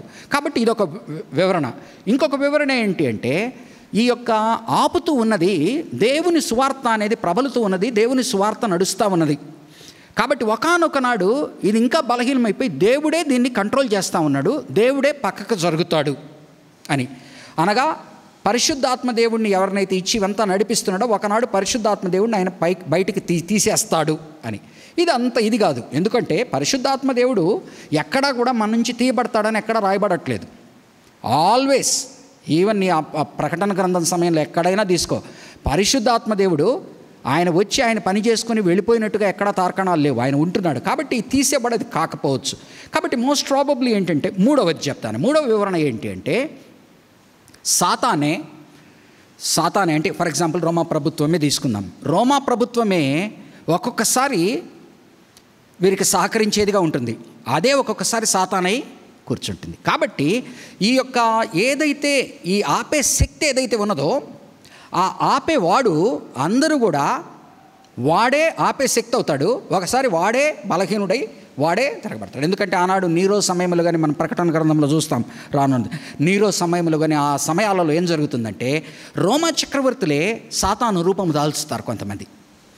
కాబట్టి అన్నిటికీ ఓవరాల్గా బ్యాక్ కంట్రోల్ కనుక మనం చూసామంటే God is somehow using something and restraining, అడ్డుకుంటున్నాడు. ఒకానొక సమయంలో ఏమవుతుందంటే దాన్ని పక్కకి తీస్తాడు. తీసినప్పుడు ఏమవుతుందంటే అరాచకము ప్రబలుతుంది. అన్నీ దేవుని కంట్రోల్లోనే ఉన్నాయి, దేవుడే చేస్తాడు. ఓకే. 7వ వచనం, ధర్మ విరోధ సంబంధమైన మర్మము ఇప్పటికే క్రియ చేయుచున్నది కానీ ఇది వరకు అడ్డగించుచున్నవాడు మధ్య నుండి తీసివేయబడు వరకే అడ్డగించును. ఆ తరువాత అప్పుడు ఆ ధర్మ విరోధి బయలుపరచబడును. ఎలాగనైతే యేసు ప్రభు వారు తనను తాను బయలుపరుచుకుంటాడో వీడు కూడా బయలుపరుచుకుంటాడు. అంటే కంప్లీట్గా బయటకు వస్తాడు. He will expose himself, he will completely come out. ఇంతవరకు నిర్ద్రాణంగా వస్తాడు. అప్పుడు ఆ ధర్మ విరోధి బయలుపరచబడును. 8వ వచనం, ప్రభువైన యేసు తన నోటి ఊపిరి చేత వానిని సంహరించి తన ఆగమన ప్రకాశము చేత నాశనము చేయను. వాడు ఎప్పుడైతే సంపూర్ణంగా వాడు బయలుపరుచుకుంటాడో ప్రభువు కూడా ఆయన ఆగమనము, ఆయన తనను తాను బయలుపరుచుకుంటాడు. 2వ రాకడ ఆసన్నమవుతుంది. అప్పుడు వాడిని నాశనము చేసి హతము చేసి నాశనం. హతము నాశనం రెండింటి డిఫరెన్స్ గమనించండి. హతము చేయడం వేరు, నాశనం. ఎందుకని మనం ఆ యొక్క ప్రకటన గ్రంథంలో ఆఖరిలో ఏం చూస్తాము, హతము చేయబడ్డం ఒక వ్యక్తి ఒకటి, నాశనము చేయబడ్డం ఇంకోటి. ఎందుకని నరకంలో వేసినప్పుడు అది సంపూర్ణముగా ఇంకా నాశనం. హతము వేరు. అందుకని ఏమంటాడు, మరణమును పాతాళలోకమును దాన్ని వెంబడిస్తూ ఉండెను. అర్థం ఏంటి? మరణం అనేది ఒకటి ఉన్నది. మరణం ఏం చేస్తూ ఉంది, ప్రభువునందు లేని వారిని పాతాళ లోకంలోకి తీసుకెళ్తా ఉంది. ఎప్పుడైతే ప్రభు వారి 2వ రాకడ సమయం వస్తుందో మరణాన్ని పాతాళ లోకాన్ని తీసి ఆ యొక్క అగ్నిలో వేస్తాడు. కాబట్టి ఈ హతము వేరు, నాశనము వేరు. ఒక వ్యక్తిని ఈరోజు చంపచ్చు, ఆ వ్యక్తి ఆత్మ సంపూర్ణంగా నాశనమయ్యేది ఎప్పుడు అంటే ఆ యొక్క 2వ రాకడలో ఆయన ఆ మరణాన్ని వాటిని అన్నింటినీ వేసినప్పుడు. కాబట్టి ఏమంటుంటే సాతాను పరిస్థితి కూడా ఏమంటున్నా అంటే హతము చేసి నాశనము చేయను. అదే మనం ప్రకటన గ్రంథం 20వ అధ్యాయంలో చూస్తాం. ఆఖరికి సాతాన్ని కొన్ని రోజులు బంధించినట్టుగా వాడిని బయటికి తీసుకొచ్చి వాడిని కూడా దానిలో వేసినట్లుగా. కాబట్టి 9వ వచనం, 8వ వచనము ఒక్కసారి యెషయా గ్రంథం 11:4 చూడండి. యెషయా గ్రంథము 11:4 అనగా ఏ మాటలు వాడుతున్నాడు, తన నోటితో హతము చేయను అనేదైతే మాట్లాడుతున్నాడో యెషయా గ్రంథము 11వ అధ్యాయము 4వ వచనం. 3-4 వచనం. యెహోవా భయము అతనికి ఇంపైన సువాసనగా ఉండును. కంటి చూపును బట్టి అతడు తీర్పు తీర్చడు. తాను వినుదానిని బట్టి విమర్శ చేయడు. నీతిని బట్టి బీదలకు తీర్పు తీర్చును. భూనివాసులలో దీనులైన వారికి యథార్థముగా విమర్శ చేయును. తన వాగ్దండము చేత లోకమును కొట్టును. తన పెదవుల ఊపిరి చేత దుష్టులను చంపును. కాబట్టి ఆ వచనాన్ని ఉపయోగించుకునేవండి. ఒకానొక సమయంలో యేసు ప్రభు వారు తన నోటి ఊపిరితో చంపుతాడు. అదే మనము ప్రకటన గ్రంథం 19వ అధ్యాయంలో చూస్తాం. మళ్ళా ప్రకటన గ్రంథము ఒకసారి చూడండి. 19వ అధ్యాయం, ప్రకటన గ్రంథం 19వ అధ్యాయం 11 నుంచి 11 నుంచి అవుతున్నాను. మరియు పరలోకము తెరవబడి ఉండుట చూచితిని. అప్పుడు ఇదిగో తెల్లని గుర్రం ఒకటి కనబడెను. దాని మీద కూర్చుండి ఉన్నవాడు నమ్మకమైన వాడును సత్యవంతుడు నాను నామము గలవాడు. ఎవరండి? యేసు ప్రభుకే ఆ నామం కదా. ఆయన నీతిని బట్టి విమర్శ చేయించు యుద్ధము జరిగించుచున్నాడు. ఆయన నేత్రములు అగ్నిజ్వాలల వంటివి. ఆయన శిరస్సు మీద అనేక కిరీటములుండెను. వ్రాయబడిన యొక్క నామము ఆయనకు కలదు. అది ఆయనకే గాని మరి ఎవనికిని తెలియదు. రక్తములో ముంచబడిన వస్త్రము ఆయన ధరించుకొని ఉండెను. మరియు దేవుని వాక్యము అను నామము ఆయనకు పెట్టబడి ఉన్నది. పరలోకమందున్న సేనలు శుభ్రమైన తెల్లని నారబట్టలు ధరించుకొని తెల్లని గుర్రములెక్కి ఆయనను వెంబడించుచుండిరి. జనములను కొట్టుటకై 15వ వచనం. జనములను కొట్టుటకై ఆయన నోట నుండి వాడిగల ఖడ్గము బయలువెడలుచున్నది. ఆయన ఇనుపు దండముతో వారిని ఏలును. ఆయనే సర్వాధికారిగా అగు దేవుని తీక్షణమైన ఉగ్రత అను మధ్యపు తొట్టి త్రొక్కును. రాజులకు రాజును ప్రభువులకు ప్రభువును అను నామము ఆయన వస్త్రము మీదను తొడ మీదను వ్రాయబడి ఒకానొకనాడు యేసు ప్రభువారు తన యొక్క నోటి ఊపిరితో, అంటే ఆయన కత్తి వాడవలసిన అవసరం లేదు. ఇవంతా కూడా ఏంటంటే అలంకారయుతముగా మాట్లాడుతున్న మాటలు. ఆయన గనక కంటితో చూశాడంటే, నోటితో మాట్లాడాడంటే అది ఇంకా శాసనమే, వారి పని అయిపోయినట్టే. ఓకే. అప్పుడు 8వ వచనం మరొక. అప్పుడు ఆ ధర్మ విరోధి బయలుపరచబడును. ప్రభువైన యేసు తన నోటి యూపిరి చేత వానిని సంహరించి తన ఆగమన ప్రకాశము చేత నాశనము చేయును. హతము చేయును, నాశనము చేయును. 9వ వచనం 9 నుంచి 12 వరకు ఏం చేస్తున్నా అంటే, 9 నుంచి 12 వరకు ఈ ఎవరైతే రక్షింపబడకుండా తప్పిపోతున్నారో వారు ఎలాగని ట్రాప్లో పడిపోతారు. ఈ ధర్మ విరోధ పురుషుడు, ఈ నాశన పుత్రుడు ఎవరైతే చెప్తున్నాడు, మ్యాన్ ఆఫ్ లాలెస్నెస్, వీడి ట్రాప్లో ఎందుకు పడిపోతారు? వా ట్రాప్లో పడడానికి గల కారణము వాళ్లే చేసుకున్న పని. కాబట్టి దేవుడు వారిని దానికి అప్పచెప్పేస్తున్నాడు. ఏమేమి జరుగుతున్నాయో చూడండి. నశించుచున్నవారు, అంటే 9 నుంచి 12 వచనాల వరకు నశించుచున్న వారి గురించి చెప్తున్నాడు.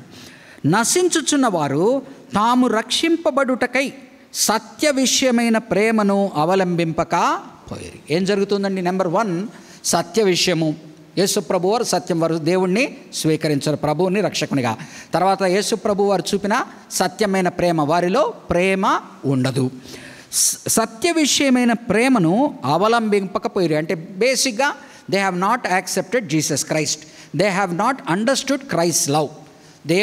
దేవుని ప్రభువుని అర్థం చేసుకోలేదు, ప్రభు యొక్క ప్రేమను అర్థం చేసుకోలేదు. కాబట్టి అవలంబింపకపోయిరి గనుక వారి రాక అబద్ధ విషయమైన ఈ సాతాను ఏం చేస్తాడు? ఇటువంటి వారిని ఏం చేస్తాడంటే, వీడు వచ్చినప్పుడు అటువంటి వారిని ఇంకా పక్కకి తప్పించేస్తాడు. వాళ్ళ హృదయాలని దేవుని వైపునకు తిరగనివ్వకుండా.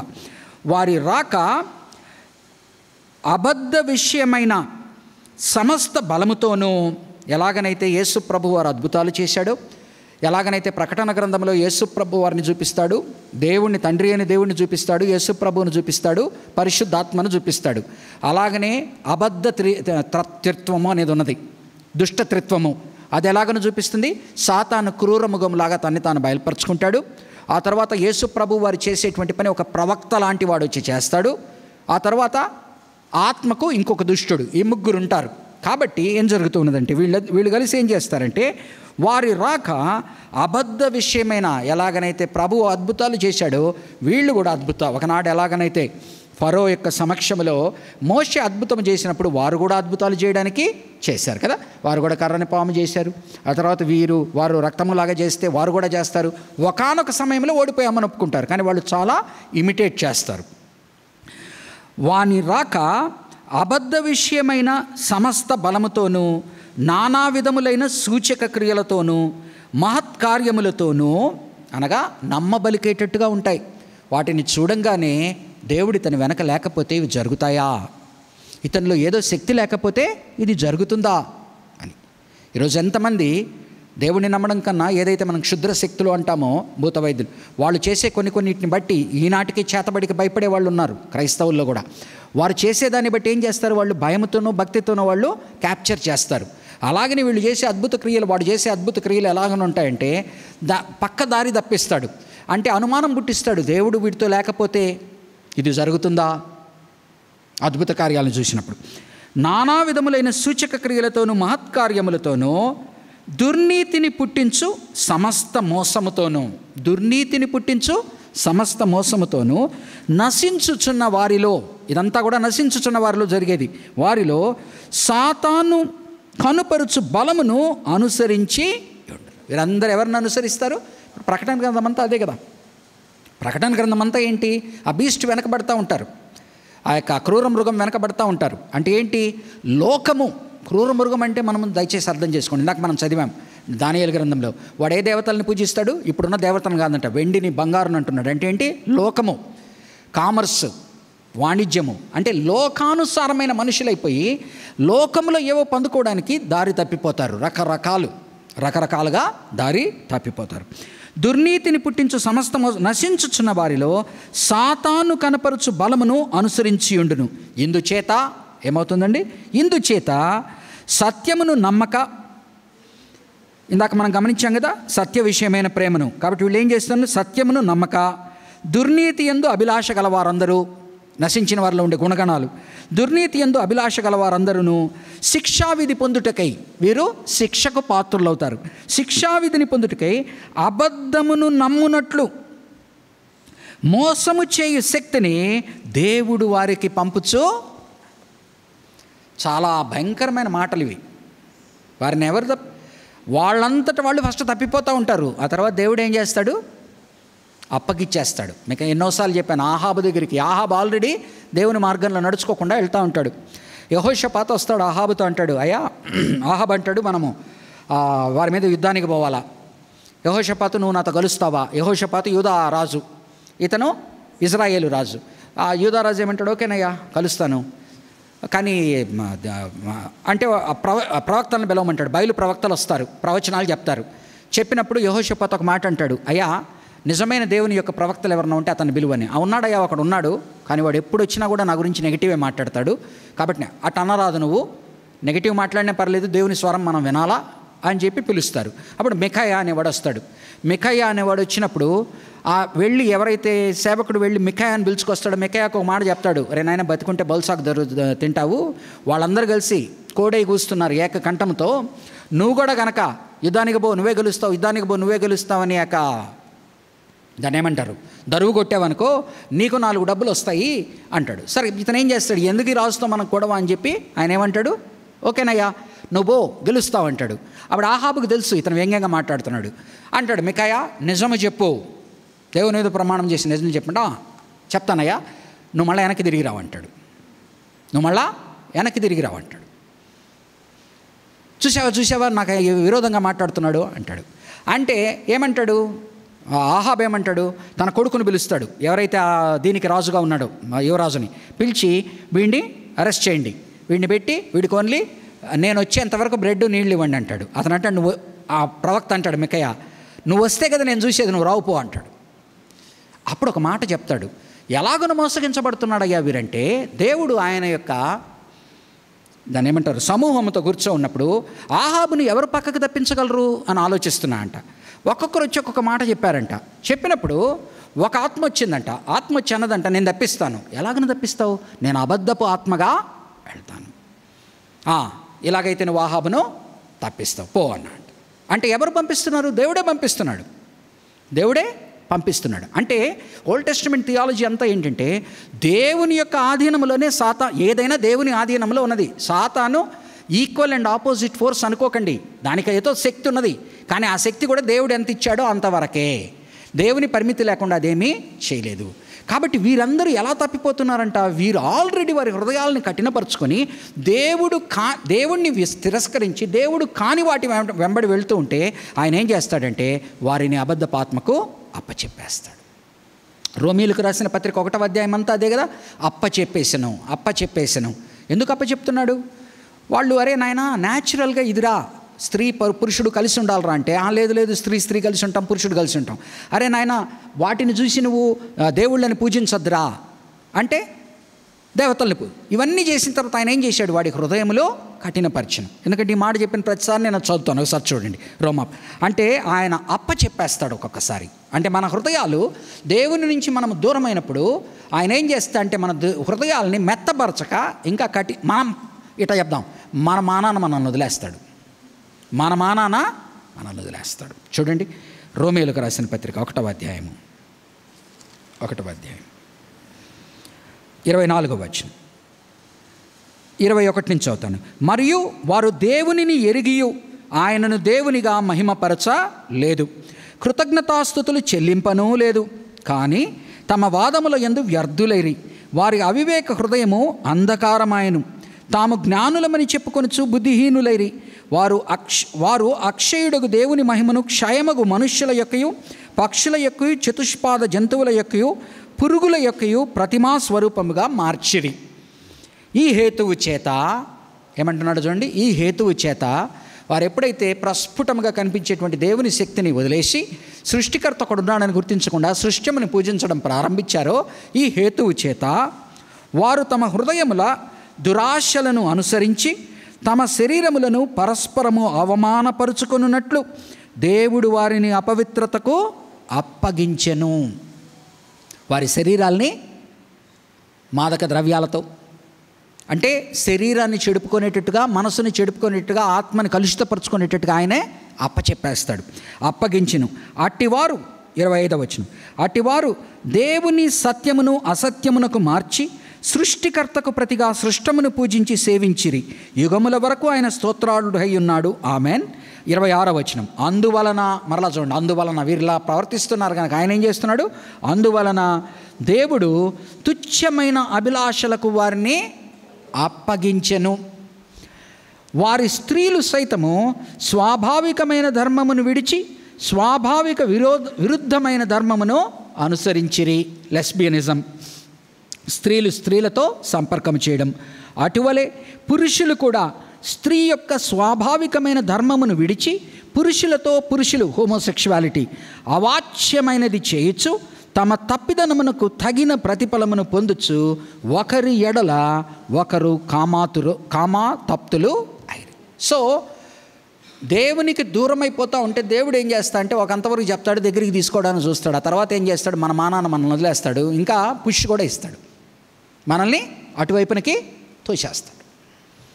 అన్నిటికన్నా దారుణం మనం భయపడవలసింది దీనికి.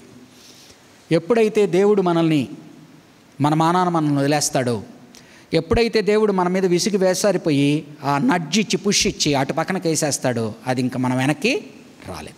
ఆ లోపలనే దేవుని వాక్యంలో చెప్పబడిన దాన్ని బట్టి మన జీవితాల్ని మనము సరిచేసుకోవాలి.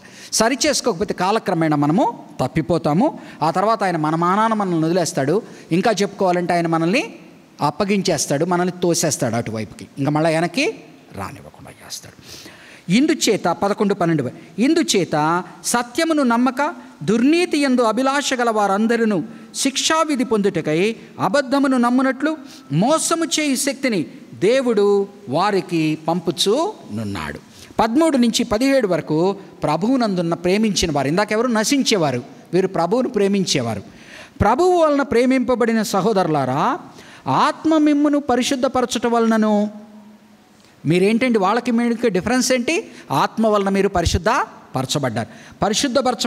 మీరు నమ్ముట వలనను, ప్రభువును నమ్ముట వలనను రక్షణ పొందుటకు దేవుడు ఆది నుండి మిమ్మును ఏర్పరచుకొనెను. అనగా నువ్వు దేవుణ్ణి నమ్మావు, దేవుని కుమారుడైన ప్రభువుని నమ్మావు, తద్వారా నువ్వు ఆత్మను పొందుకున్నావు. రక్షణ ఆది నుండి మిమ్మల్ని గనుక వీరేం చేస్తున్నాడు, వారి మానాన వారిని వదిలేశాడు, అప్పగించేశాడు, వారిని అటు తోసేశాడు. వీరిని ఏం చేస్తున్నాడు, తన వారిగా ఎందుకు చేసుకుంటున్నాడు? తండ్రి అయిన దేవుడు కుమారుడైన యేసు ప్రభువును బయలుపరిచినప్పుడు వీడు అంగీకరించారు. దాని ద్వారా పరిశుద్ధాత్మ ద్వారా పరిశుద్ధపరచుకుంటూ ఉన్నారు. గనుక మేము మిమ్మును బట్టి ఎల్లప్పుడూ దేవునికి కృతజ్ఞతాస్తుతులు చెల్లింపబద్దులమై ఉన్నాం. వారి గురించేమో సిగ్గుపడుతున్నాడు, వారి గురించి మాట్లాడాలన్నా, వారి గురించి ఆలోచించాలన్నా, వీరి గురించి హెచ్చిస్తూ ఉన్నాడు. మీరు ఇలాగున రక్షింపబడి మన ప్రభువైన యేసుక్రీస్తు యొక్క మహిమను పొందవలనని ఆయన మా సువార్త వలన మిమ్మల్ని పిలిచాను. మీరు ఈ యొక్క ఆశీర్వాదాలన్నీ పొందుకోవాలని దేవుడు మా సువార్త ద్వారా మిమ్మల్ని పిలిచాడు. సువార్త చెప్పినప్పుడు ఏం చేస్తాడండి? దేవుడు సువార్థికుణ్ణి వాడుకొని సువార్త ద్వారా పిలుస్తాడు.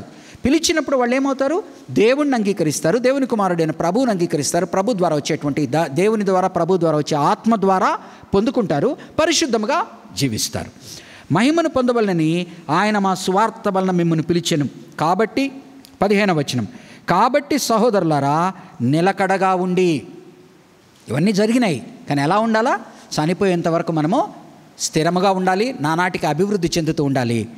నిలకడగా ఉండి మా నోటి వలననైనను మా పత్రిక వలననైను మీకు బోధింపబడిన విధులను చేపట్టుడి. ఇందాకేమన్నాడండి? మా వలన వచ్చిందని పత్రిక చెప్పిన దాన్ని పక్కన పెట్టేయండి, అబద్ధపు పత్రికల్ని.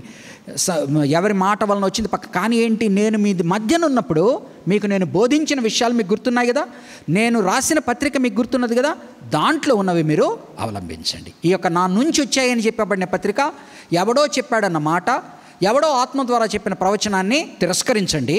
నేను మీ మధ్యనున్నప్పుడు ఏదైతే మీతో మాట్లాడానో దాన్ని స్వీకరించండి. నా సంతకంతో ఏ పత్రిక అయితే వచ్చిందో ఆ పత్రికలో రాయబడిన విధులను మీరు అనుసరించండి.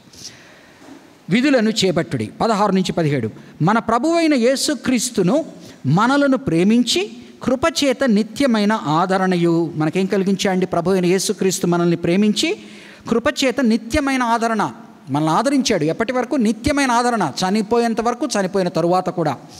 మనలను ప్రేమించి కృపచేత నిత్యమైన ఆదరణయు శుభ నిరీక్షణయు. మనకున్నది ఏంటంటే దేవుని ప్రభువునందు ఈ యొక్క 100 ఏళ్లతో మనకు జీవితం అయిపోదు మరలా. ఎందుకంటే ఇదంతా దేని గురించి మాట్లాడుతున్నాడు? రెండవ రాకడ, పునరుద్ధానం. కాబట్టి నిరీక్షణ, శుభ నిరీక్షణయు అనుగ్రహించిన మన తండ్రి అయిన దేవుడును మీ హృదయములను ఆదరించి ప్రతి సత్కార్యమందును ప్రతి సద్వాక్యమందును మిమ్మల్ని సిద్ధపరచుకొనును గాక. ఎలాగనండి? ఏమంటున్నా అండి?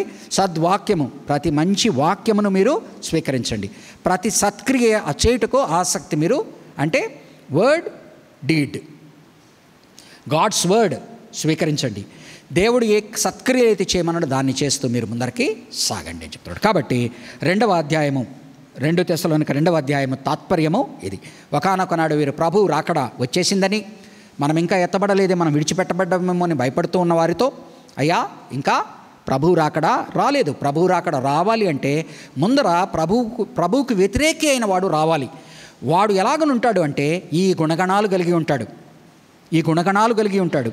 ఆ తర్వాత వాడిని ఇంతవరకు ఎవరు ఆపుతున్నారో నేను మీ మధ్యన ఉన్నప్పుడు చెప్పాను, ఆపబడుతూ ఉన్నాడు. కానీ ఒకానొకనాడు వస్తుంది, వాడిని ఆపే శక్తి, వాడిని ఆపేవాడు దాన్ని వదిలేస్తాడు.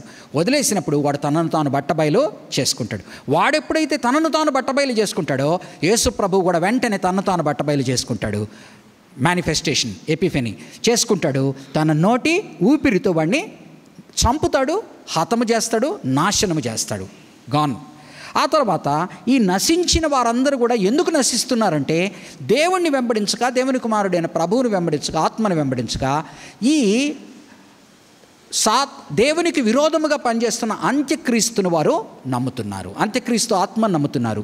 అది చేసే అద్భుతాల ద్వారా, అది చేసే సూచనల ద్వారా మైమరచిపోయి లోకాన్ని వెంబడిస్తూ లోకంలో ఉండడాన్ని పొందుకోవడానికి దేవుణ్ణి వదిలేసి దుర్నీతి వైపున వెళ్ళిపోతున్నారు. కానీ మీరైతే ఇదంతా ఎలా జరుగుతున్నది? దేవుడు వారికి చెప్పి వాడు విననప్పుడు వారి మానాన వారిని వదిలేశాడు, వారిని అప్పగించేశాడు, ఇంకా కావాలంటే వారిని తోసివేశాడు దాంట్లో. కానీ మీరు ఎలా ఉన్నారయ్యా అంటే దేవుని కుమారుణ్ణి తెలుసుకొని, కుమారుని ద్వారా ఆత్మ ద్వారా వచ్చిన ఆత్మ ద్వారా పరిశుద్ధముగా జీవిస్తూ ఉన్నారు కనుక మీరు దీవింపబడుతూ ఉన్నారు. అలాగనే కొనసాగండి, సద్వాక్యమునందును సత్క్రియల యందు కొనసాగండి. దీనివల్ల మీకు ఏమి కలుగుతుందంటే నిత్యమైన ఆదరణ మీకు ఉంటుంది. ఈ 100 ఏళ్ళకి మాత్రమే కదా, ఆ తర్వాత ఆదరణ, నిరీక్షణ ఉంటుంది. 100 ఏళ్లతో మన జీవితం అయిపోలేదు, ఇంకొక జీవితం అనేది ఉన్నదని ఉంటుంది. కాబట్టి దీని ద్వారా మీరు బలపడండి. కానీ ఈ యొక్క ఫాల్స్ సూచనలు, ఈ యొక్క అబద్ధపు సూచనలతో, అబద్ధపు బోధలతో, అబద్ధపు ప్రవచనాలతో, ఎవరో వారు వీరు చెప్పిన మాటలతో మీరు కలవరపడి చంచల మనస్కులై బెదరక ఉండు. నిశ్చింతగా స్థిరముగా ఉండు. అందరూ లేచి నిలబడిన యెడల ప్రార్థన చేసుకుందాం. పరిశుద్ధమైన దేవా నాయనా, నీ కృప కలిగిన హస్తాలకు తెస్సలోనికలకు రాసిన 2వ పత్రిక 2వ అధ్యాయం నుండి ధర్మ విరోధ పురుషుని గురించి, మరి నాయన నాశన పుత్రుడి గురించి, పాప పుత్రుడి గురించి నాయన తెలుసుకొని ఉండగా నాయన, మరి ప్రభు నీ సూచనలు, నీ యొక్క రాకడ సూచనలు ఏ విధముగా ఉంటాయో, దానికన్నా ముందు వాడి రాకడ సూచనలు ఏ విధముగా ఉంటాయో, వారి గుణగణాలు ఏ విధముగా ఉంటాయో, లోకం ఏ విధముగానైనా దారి తప్పిపోయి అతన్ని వెంబడిస్తుందో, అలాగనే ఎంతోమంది క్రైస్తవులు సైతము నాయన వారి యొక్క ప్రేమలో చల్లారిపోయి వారి యొక్క విశ్వాసములు సన్నగిల్లి భ్రష్టత్వంలోకి ప్రవేశిస్తారు నీవు చెప్తూ ఉండగానైనా. కానీ నీ రాకడ ఆలస్యమైతే మరి ప్రభు ఎంతోమంది తప్పిపోతారంటున్నావు. కానీ నాయన ఆ యొక్క ఎలెక్ట్ కొరకు, ఎన్నుకొనబడిన వారి కొరకు నీవు త్వరగా వస్తానని మాటిస్తున్నావు. కాబట్టి నాయన నీ మాటలు మేము గుర్తు చేసుకుంటున్నాం. ఒకవైపు నాయన ఎంతోమంది రక్షింపబడాలని నీవు నీ యొక్క రాకడను మరి ప్రభు ఆలస్యము చేస్తున్నట్టుగా పేతురు మాట్లాడుతున్నాడు. ఒకవైపున మరొక వైపున తండ్రి నీ రాకడ ఆలస్యమైతేనైనా ఉన్నవారు కూడా మిగలకుండా పడిపోతారు గనక నీవు రావలసిన సమయంలో వచ్చి మరి ప్రభు నీ వారి కొరకు ఎవరినైతే నువ్వు ఎన్నుకొని ఉన్నావో ఎలెక్ట్ కొరకు వస్తావని ఇస్తున్న వాగ్దానాన్ని గుర్తు చేసుకుంటూ, అంతవరకు కూడా ఆఖరి దినములలో ఉన్న మేము మరి ప్రభు ఈ సూచనలను అర్థం చేసుకొని మా యొక్క విశ్వాసములో సన్నగిలక, ప్రేమలో సన్నగిలక, మరి నాయన మేము భ్రష్టత్వములోకి ప్రవేశింపక నాయన సద్వాక్యము యందు సత్క్రియలు చేస్తూ మరి నీ యందుంటూ నిన్ను ఘనపరుస్తూ మహిమపరుస్తూ నీవిచ్చేటువంటి నిత్యమైన ఆదరణను ఆ యొక్క శుభ నిరీక్షణతో మేము ముందుకు సాగగలిగినట్లుగా మా ప్రతి ఒక్కరితో నువ్వు మాట్లాడి ఉండగా, కూడిన ప్రతి బిడ్డను వారి వారి తరహాలో వారికి ఏ విధముగానైనా నీ వాక్యము అర్థము కావాలనో, వారి జీవితాల్లో ఏ విధముగా ఉపయోగమో ఆ విధముగా నీ ఆత్మ ద్వారా అర్థం చేపించి వారు అన్వయించుకొని దాన్ని ఆచరించగలిగినట్లుగా, ఆశీర్వదింపబడగలిగినట్లుగా సహాయాన్ని దయచేయి. ఇట్టి ప్రార్థన కూడి ఉన్న వారి కొరకు, వింటున్న వారి కొరకు, భవిష్యత్తులో వినేటువంటి వారి కొరకు ప్రార్థిస్తూ ఈ అవకాశాన్ని కల్పించిన సంఘమును దీవించమని వేడుకుంటూ, నీ కృపలో కనికరములో మమ్మను భద్రపరచుకోమని, నీ మేలైన దీవెనలతో నింపమని యేసు నామమున ఈ ప్రార్థన వేడుకుంటున్నాము తండ్రి. ఆమేన్. పరలోకమందున్న మా తండ్రి, నీ నామము పరిశుద్ధపరచబడునుగాక, నీ రాజ్యము మాకు వచ్చునుగాక, నీ చిత్తము పరలోకమందు నెరవేరినట్లు భూమి మీదనూ నెరవేరునుగాక. మాకు కావలసిన ఆహారమును నేడు మాకు దయచేయము.